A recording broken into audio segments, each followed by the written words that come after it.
Hello everyone and welcome to Newegg TV. My name is Paul. Today I'm going to be doing an unboxing and overview of this Diablotek Diamond Mid-Tower ATX computer case and 400 watt power supply. And here is the case itself. I did want to start off by briefly mentioning the packaging because this does come with nice closed cell foam packaging, a fair amount of it around the edges, which means if you're going to be building a system in this case and reshipping it, it should be protected in its journey. Also, the case weight is just 8 pounds, so that's going to keep the shipping weight down as well.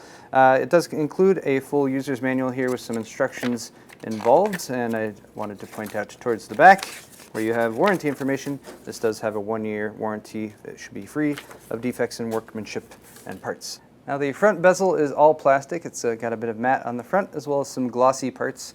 There's two 5¼ inch bays up here at the top. You also have an external 3.5 inch bay, so a card reader or something like that might fit in there. There is a reset button over to the right side as well as a LED indicator for hard drive activity. Then you have an LED lit power button right there as well for turning the main power on and off.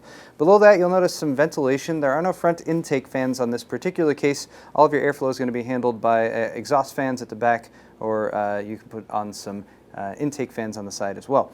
You have a couple USB 2.0 ports here on the front, and then you also have a mic and headphone jack.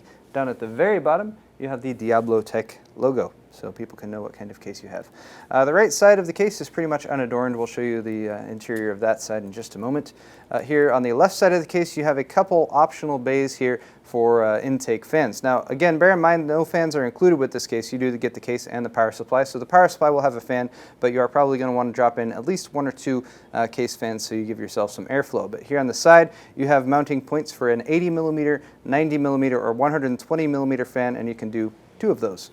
Also, flipping around to the back, you'll notice standard screws holding on the side panels. The rear panel as well as the interior are all the SGCC steel that this case is made of. At the top you can see the included power supply. It does have a switch, so right now it's in 115 volt mode. Make sure you keep it in that mode. Unless you live in Europe for some reason, you can switch it over to 230.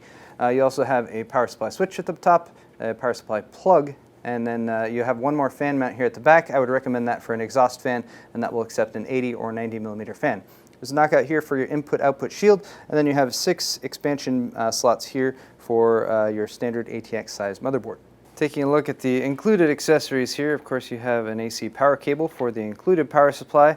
Next to that we have our standoffs. They've included 4 metal ones and 4 plastic ones. Now bear in mind some motherboards, especially full-size ATX, might use 9 or even 10 standoffs sometimes, so I feel like we might have been shorted 1 in this particular sample we were sent over here, but it might be a case where you might invest in some extra ones if you have a fuller featured motherboard. You also have a case speaker that's also included, so that's convenient so you can listen to your post beeps. Then we have some thinner thread screws here. Those are going to be used for attaching hard drives and SSDs, possibly optical drives. And then we have some thicker gauge threaded screws as well, and those will be used for mounting your expansion cards. Moving on to the case's interior, at the top we have the pre-installed power supply. Below that we have a full-size ATX motherboard tray. And a quick correction from earlier, I mentioned this had 6 expansion slots. It's actually got 7 in total. It goes all the way down to the bottom of the case. For hard drive and SSD support, you have a couple slots right here that you can mount hard drives to the inside of the case. Screw them in through the bottom here. Those also have 2.5 inch mounting slots for SSDs, so either 2 3.5 inch drives or 2 2.5 inch drives, or a combination of the 2 if that's what you're going for. Now you'll notice inside you do have a bit of a cutout there for the back of the motherboard tray. Let me just remove the other side panel right there. The side panels are painted completely, and then you can see all the way through the case. But let me rotate it all the way around here. So you can see not much cable management area here. You're going to be tucking most of that here up at the front of the case.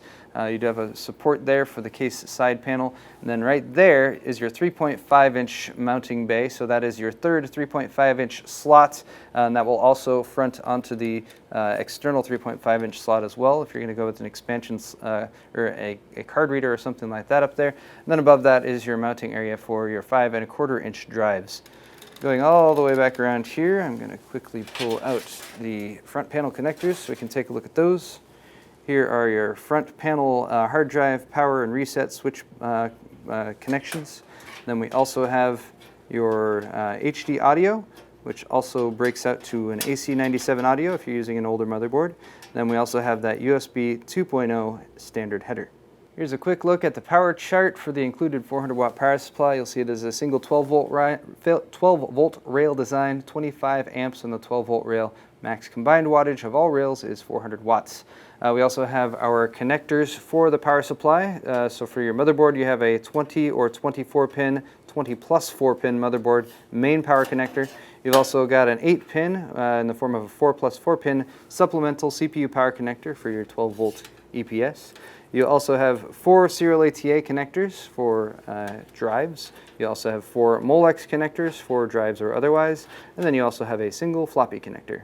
And that is going to wrap it up for this video. Once again, this has been the Diablotek Diamond ATX mid-tower computer case and 400 watt power supply. I'm Paul with Newegg TV. If you enjoyed this video, don't forget to hit the like button, and we'll see you all next time.